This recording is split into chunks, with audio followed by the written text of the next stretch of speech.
أهلا بيكم في مطبخك AI. كل حاجة هنا مش حقيقية حتى الأكل. وطبق النهاردة حسب اللي في التلاجة اللي بنفتحها 9000 مرة نشوف الأبديت نزل أكل جديد ولا لأ. ال AI قرر يفاجئنا ويعمل لنا وصفة مش جديدة خالص، ربنا يستر وأتمنى محدش يجربها.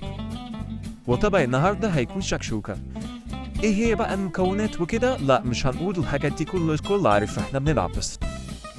وادي جهاز شريط ده بينزل بيضتين على فلفل متشوح مع بصلة. مش عارف هو بينزل ايه تاني بس عادي يعني مش مشكلة. ولا أجهزتنا متجددة. جهاز تقطيع الطماطم وبينزله في الطاسة. هي من النوع الحلوفي بس عادي جدا، لسه بنتعلم عادي. طبعا هو رش شوية بهارات كده مش عارفة ايه دي، بس أكيد ده مش الشكل النهائي. نحاول ولا قوة إلا بالله. الواضح كده إن دي النتيجة النهائية للطبق. بوس إيد أمك وش وظهر على أكلها، ومحدش يستخدم يا جماعة الإي تاني في الأكل. والياو قرر يشممنا ريحة زفارة البيض من عنده مع إن الأكلة مش موجودة أصلا.